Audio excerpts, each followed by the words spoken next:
The Lum and Abner Show, on the air for Frigidaire. Frigidaire, a division of General Motors, presents a brand new comedy show with Miss Edna Best, Andy Devine, Miss Zazu Pitt, music by Opie Case, and starring Lum and Abner.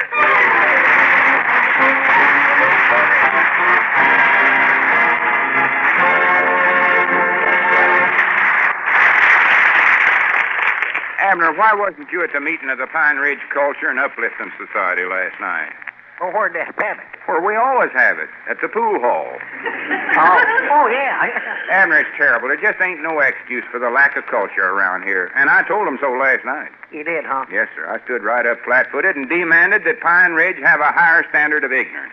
Good for you. Feller members, I said the citizens of Pine Ridge is just plain ignorant. And I'm going to set an example for you. You're just a feller can do it, too. Thank you. So after the meeting was over, I went right home and wrote an opera. Yeah, well, that was... Wrote an opera Why, sure. in one evening? Why, of course, it weren't nothing for a feller of my combined talents and genius. What kind of an opera is it, horse or soap? No. I like them horse operas. That Hopalong Cassidy, he's my favorite. Wait a minute, Abner. I'm talking about singing opera. Oh, Hoppy don't sing. I know it. His horse ain't bad. I'm talking about grand opera, and mine is grand. Oh, prattle. Folks don't care nothing about opera these days. Oh, no. I read the other day when the opera opened in New York, the house was packed. Had it in a packing house, huh? No, silly. I bound you someday my opera will be playing in New York, too. Who knows? Someday I might wind up in the Met. I don't doubt... Met! Thought you said Met. I'll be in the Hall of Fame. They might even make a bust of me. Yeah, if you don't beat them to it. All right, Smarty. Just wait till the night of my opera. When folks see me all decked out in my arpeggios, standing up there on my cadenza with my proscenium arch, they'll know Pine Ridge is in for a load of culture.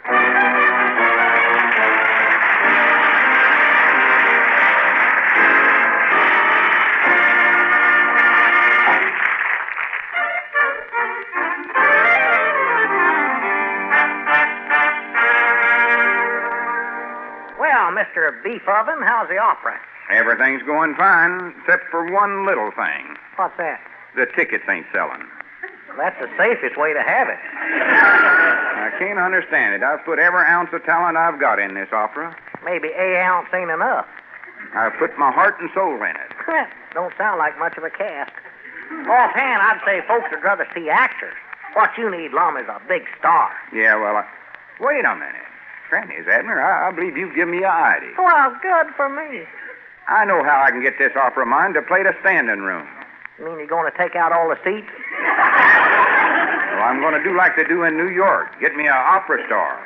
That'll sell tickets. Now, where can you get an opera star that'll sell tickets? Most of them want to sing. I know that, Abner. What I'm talking about is singers like Gladys Warthouse, Kirsten Flagstaff. I might try for one of them men operetics like Florence Tidbit. He sounds nice. I'll tell you who I wish I could get. Caruso. Who's he? Who is he? Now, Abner, there's a perfect example of the kind of ignorance that prevails around here. Never heard of Caruso. Well, I'm sorry. What's his first name? Robinson. Why, sure. What's the matter with me? Him and Friday was in the original cast of South Pacific. Wait a minute. Yonder comes Opie Case. Now, I've got the Silver Cornet Band to play for the opera, and Opie's going to be my conductor. Conductor? Why, sure. You can't have an opera without a conductor. Oh, going to take the show on the road, huh? No. If you wanted a conductor, why didn't you get old Joe Davis at the county seat? He's with the Southern Pacific for 40 years. I mean a musical conductor. Why, he's musical. He always whistles while he's taking up tickets. Hello? Oh, howdy, Opie. How's the band practice going at the firehouse? Well, pretty good, Lum, except last night we had a little accident. Accident? Yeah, you see, Ezra Seastrunk was practicing on his tuba when somebody turned in the fire alarm. Uh-oh. Tom Foster slid down the pole right into the tuba. He rammed that thing clear down old Ezra's throat. Why, that's terrible. How's he going to eat? Well, that was kind of a problem at first, but Finally, they just filled it up with soup and flushed it.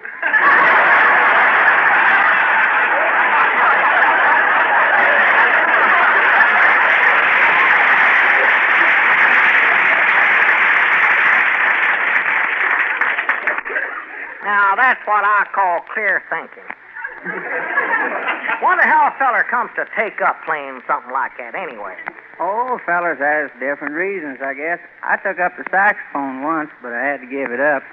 Stretched my mouth all out of shape. Oh, that's a shame. Took me 2 years before I found out I'd been blowing that thing on the wrong end. Well, Opie, how come you to take up the clarinet? Well, you see, one time over at Ed Earl Bidball's store over in Clinton, they had a clarinet on the punch board, and Earl gave it to me. Well, that was mighty thoughtful of him. Did that start your musical career? Of course not. Now, who ever heard of anybody playing a punch board? Well, what about the clarinet? Oh, I took that and enrolled in the Clinton Conservatory of Music. The Clinton Conservatory? Now, wait a minute. Opie, did any famous singers ever graduate from there? Yeah, there was one fellow graduated from there that went pretty far. He even made a lot of phonograph records. Oh, that's wonderful, Opie. Reckon you could get him to come sing in my opera? Oh, sure, I know I can. I got to go over to Clinton anyway. I'll bring him back this afternoon. Well, good for you. Now, you're sure he's a big star? Oh, yeah. I got one of his new records just the other day. Granny's Opie, you've saved my life. Yeah, get on over there and get him if you have to kidnap him. And hurry. Recollect the opera's tomorrow night. Oh, don't you worry. I'll have him here. Oh, just a second, Opie. I want to get that record of his and play it. What's the name of it? I don't know. You don't know? You played it, didn't you? Yeah, but I couldn't read the label because the record was going round so fast.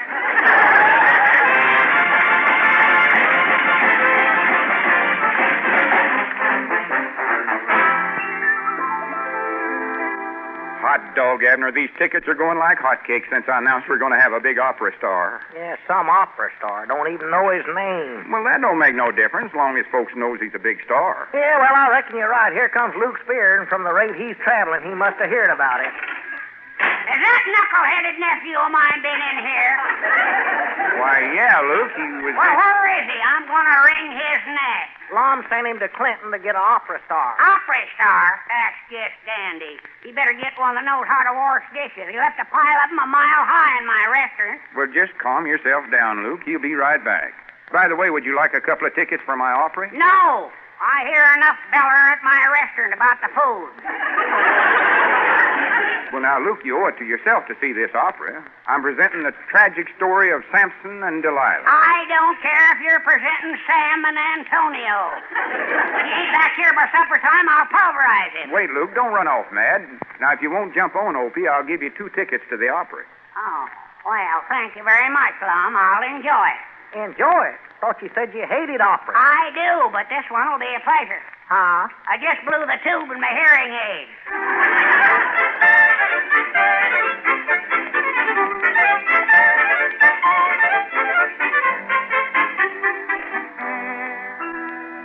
Let's see now. The costumes is all here. The cast is casted. Tickets all printed. Granny's, Abner, I wish Opie'd get back here. I'm just dying to know who my big star is. That would be sort of nice, yeah. He must be pretty good, though, if he makes records for the gramophone. Wait a minute. Here comes Miss Pitts. She must be coming over to do a little rehearsing. Rehearsing? Yeah, she's playing the female, feminine leading lady. Oh, she's going to be busy, ain't she?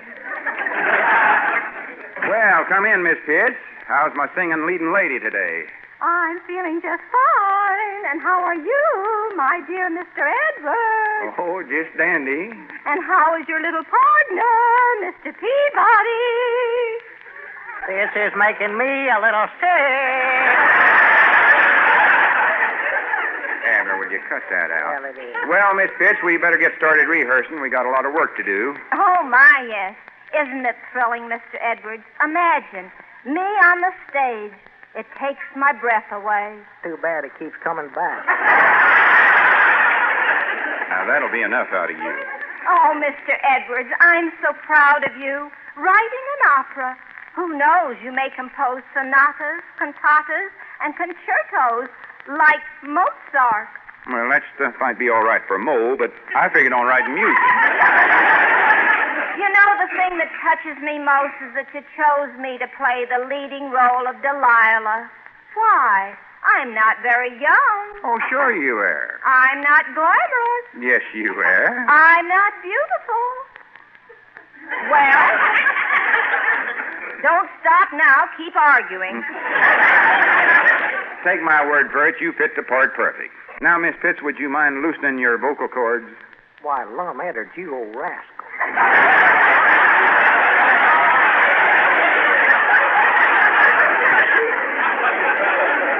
I mean, would you mind doing some vocal exercises? Oh. Now, let me hear you sing the scale. Do, re, mi, fa, sol, la, ti, do. Just a little higher, please. Do, re, mi, fa, sol, la, ti, do. Higher. Do, re, mi, fa, sol, la, ti, do. Now, Abner, look what you've done. You sprang my leading lady's voice box. Miss Pitts, speak to me. Speak to me. I can't. I've lost my voice. Oh, dear. Now I can't sing. Oh, this is terrible. Now what am I going to do? Well, with a leading lady without a voice and a leading man without a name, about all you can do is put on the Phantom of the Opera.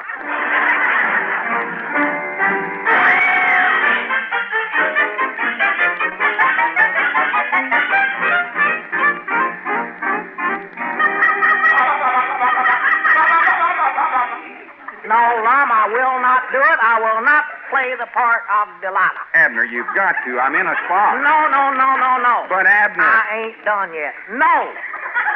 I've auditioned everybody around. Abner, you just wouldn't believe the sounds that come out of some human being. Hiya, fellers. I see what you mean. Hello, Andy. Lum, I just dropped in to buy 2 seats for the opera. 2 seats? Ain't you going to take nobody with you? There ain't no sense in buying tickets, Andy. They ain't going to be an opera. Oh, but I heard you got a big star. I have, but I just lost one of my leading characters. Oh, that's too bad. Say, Lum, maybe I could fill the part. Fill it, you'd overflow it. Now, you hold on there, Abner. I've got hidden talent. Andy, they're not hidden. They're just scattered all over the landscape. Abner, it might work. And I'm just desperate enough to take a chance. Lum, he can't sing. His voice sounds like somebody had thrown a handful of gravel into a mixmaster. Now, there ain't nothing wrong with my voice. Just the other day, I was singing in the shower, and I hit a high C. Well, that's an awful high note, Andy. Do you think you could do it in the opera? Sure, if you got a hot water pipe for me to back into. Well, anyway, Andy, you get the part. You'll make a wonderful Delilah. Well, thanks, Lum. Delilah? Yeah. See, Miss Pitts come down with a case of laryngitis. A whole case? When are we going to open it? Andy, you're replacing Miss Pitts. Oh, but Lum, I can't play the part of a woman. Everybody would laugh at me. No, they won't. We'll put a wig on you and a lot of makeup. They won't even know it's you. Till you open your mouth to sing. No, Lum, I don't want to do it. But, Andy, you're perfect for the part. You know how Delilah cuts off Samson's hair? Oh, sure, but... Well, you're a barber. It'll be great advertising for you. I know, but I'll tell you what, Andy. We'll have the address of your barber shop sewed on the back of your costume. Well, all right, Lum, I'll do it. Gosh, imagine me an opera singer. On the road to Mandalay, where the players play. That voice is more than likely what drove them flying fish out of the river, too.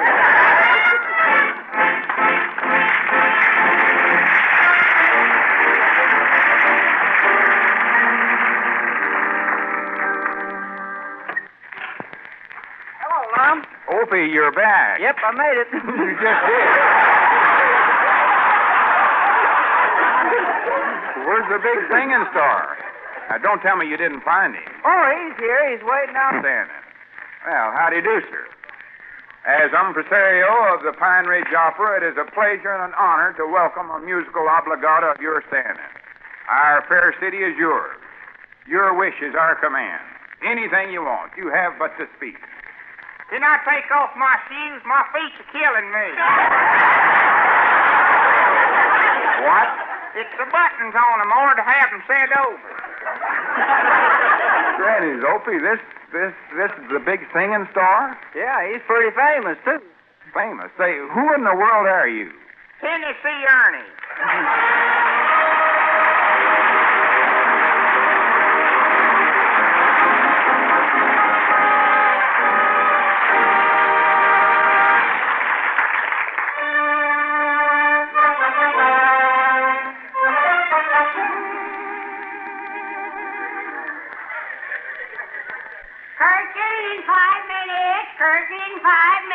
Abner, have you seen that Tennessee Ernie? I think he's in his dressing room. Well, I got to go talk to him. Yeah, well, before you do, Lum, give me a hand lacing Andy into this corset. Oh, I don't know why I ever agreed to be Delilah. Now, just be quiet, Andy.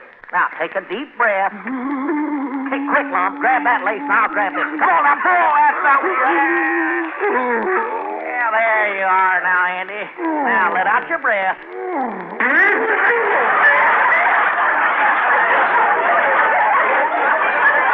Well, here we go again. You take care of him, Abner. I got to find Ernie. All right. Okay, Delilah, pull it in again. Say, Tennessee Ernie. Mr. Eggers. Shut the door. You're letting my dog growl. Miss Edwards, I'm glad you come in here. I'm having an awful time getting this makeup on my face. Well, there ain't nothing to it. No, I'd like to see you get your head in this little bottle.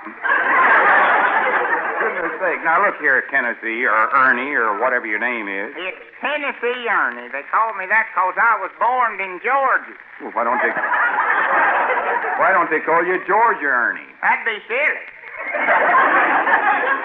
Blame that Opie. I told him to get me a famous singer. Well, I'm famous. I made a record of Mule Train. Well, who hasn't? That don't mean nothing. Tonight you're going to be singing grand opera. I can sing anything. Well, it ain't the way you sing, Ernie. It's the way you talk. Well, I never went to school. I learnt myself all I know. It's just that you sound so country. Granny's ain't hardly time, but I'm going to give you some lessons. You need elocution.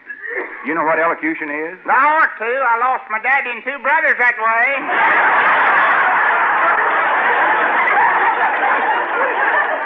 No, I mean, we've got to improve your denunciation. Here, say this. A-E-I-O-U. A-E-I-O-U. You all. I told you I was born in Georgia. Now, try this one. The quick brown fox jumped over the lazy dog. Whose dog is that? It don't make no difference. Anybody's dog. Well, it does, too. If it's one of mine, I want to know about it. I'll swap him off. Well, it wasn't one of yours. Must have been Sue Abernethy's dog. Them dogs of his don't know sick 'em. Now, old Sue, he's got a pretty good nose. Wait a minute, Ernie. Hey, Lum, the curtain's about to go up. You better get out there. I'll be right with you, Abner. Ernie, for goodness sakes, don't let me down. Don't worry, I won't. Hey, Lum, come on. The house is packed. Everybody in town come to see Tennessee Ernie. Oh, goodness, where's my notes? No. Yeah, I'm going to narrate the opera like that feller Dean's Trailer. Oh, here they are. Get out there on the stage, Lum. Hurry up. Granny, this is my big moment. Yeah. Is my hair tied, or my necktie combed, or... Lum, now, don't lose your head. Head? Oh, my goodness, where is it? Oh, Abner, stop that. Now, get out of my way. Here I go. Yeah, flaps down, kid. This is what you've been training for.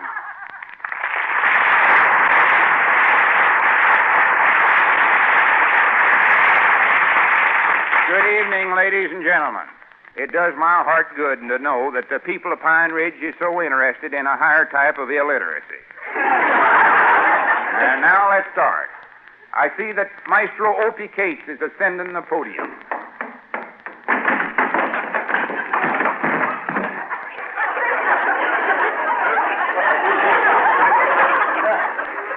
And from a sitting position on his podium, he conducts the Pine Ridge Silver Cornet Band in the Poet and Pheasant Overture. Maestro.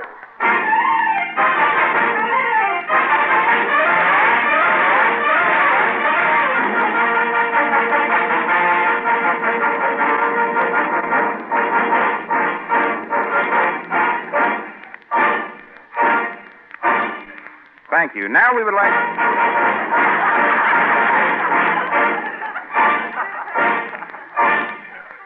Thank you. Now we...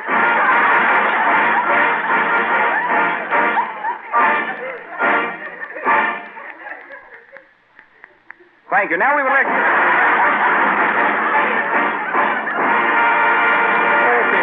Opie, will you cut that out? And now the house lights dim as we bring you Act One of Samson and Delilah. The curtain rises.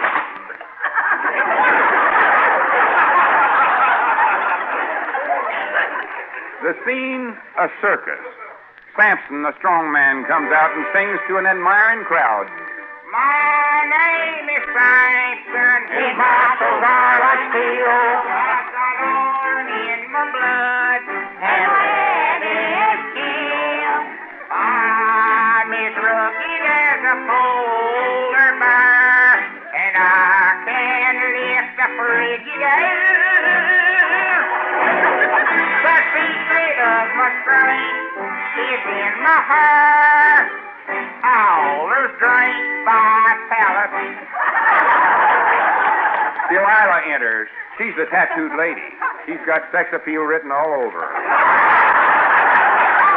The tattooed lady sings. I am Delilah, the girl with the smile. I crave a love that is torrid. So if you want to call me up, remember as I run my forehead.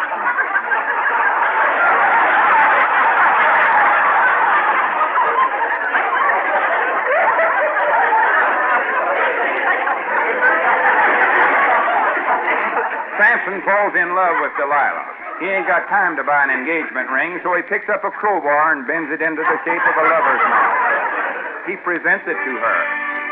I would like to marry you if I could carry you across my door. But my muscles, they might ripple, 'cause you're heavy as a hippo. Delilah sings her answer.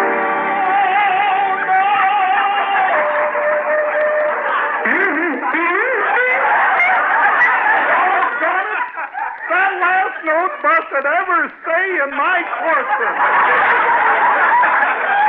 Well, pull yourself together, Andy. You're filling up the stage. Now, where was I? Oh, yeah. Delilah tells Samson that she's in love with Bobo the clown. At this point, Bobo enters. Idee,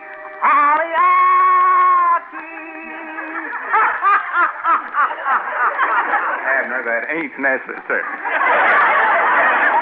Maybe not, but it's the biggest laugh we've got all week. All right, let's get on with the opera. When Delilah sees Bobo, she rushes up to him and sings an aria. Oh, cutie pie, my heart's on fire. For you I'm yearning, my lips are burning. To which he replies, Chesterfield's satisfied. Chesterfield's over and over again. Samson is overcome with jealousy. He grabs Bobo by the throat. I'm gonna take you, kid, and beat you up. I am not afraid of you, you lily-livered Tom. My crystal, I will bend you right in half. Make a pretzel out of me, oh, do not make me laugh.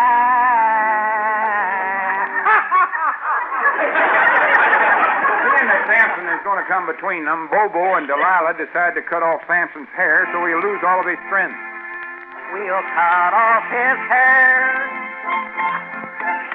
He's next in my chair.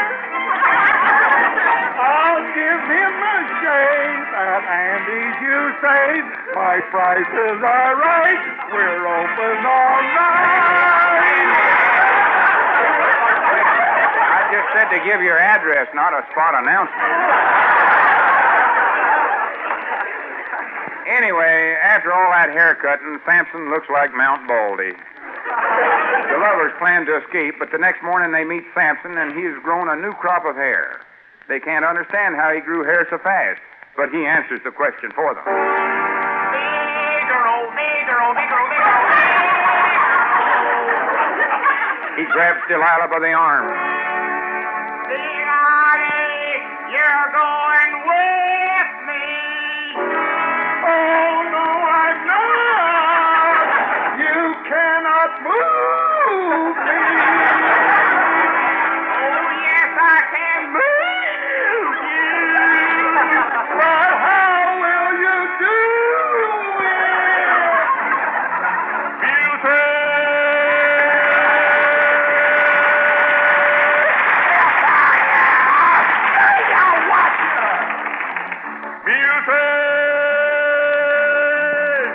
Clopping over hill and plain. Seems as how they never stop. Clippity clop, clippity clop, clippity clippity clippity clippity clippity clopping along. Mule train.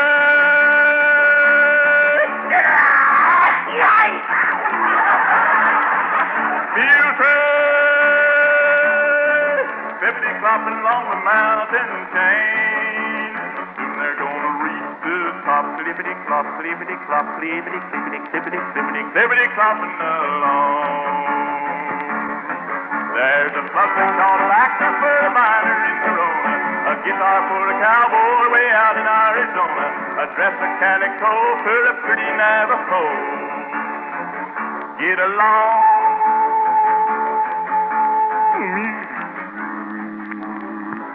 Get along.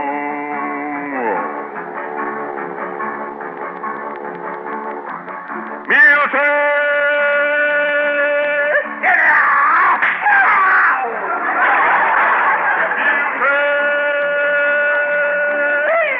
Libbity-clopping through the wind and rain. They keep it going till they drop. Clippity-clop, clippity-clop, clippity-clippity, clippity-clippity-clopping along. There's some cotton thread needles for the folks who wear our standard, a shovel for the miner who left his home to wander, some rheumatism pills for the settlers in the hills. Get along.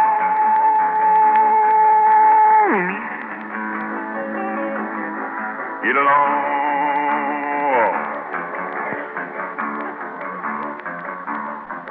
Mule train. You missed me. Oh, shit! You got me there. Mule train.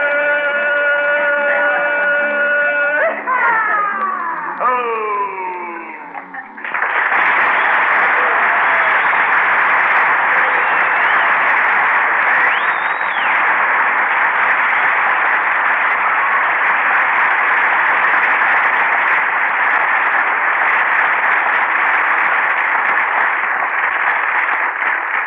Well, come on, Delilah. I'm going to take you to the preacher. Okay, Sam.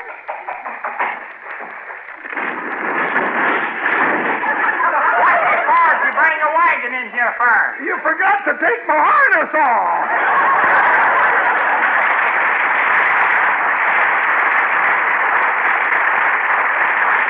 And so Samson unhitched Delilah, and they were hitched. Soon they'd start a mule train of their own. The end.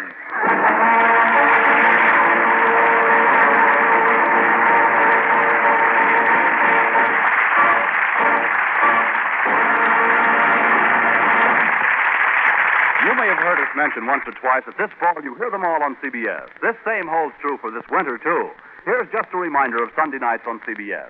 Sunday nights when you hear the superb comedy parlay of Eve Arden, Jack Benny, Amos and Andy, Edgar and Charlie, Red Skelton, and Corliss Archer. Then, too, there's the Family Hour, the Contented Hour, and Horace Height. Yes, this fall you hear them all on most of these same stations. The Lum and Abner Show will be back next week and every week at the same time with Andy Devine, Basil Pitt, James Trout, music by Opie Cates, written by Betty Boyle and Jay Summers, directed by Larry Bird. Our thanks to Tennessee Ernie, who appeared as Lum and Abner's guest tonight. Paul Masterson speaking. This is CBS, the Columbia Broadcasting System.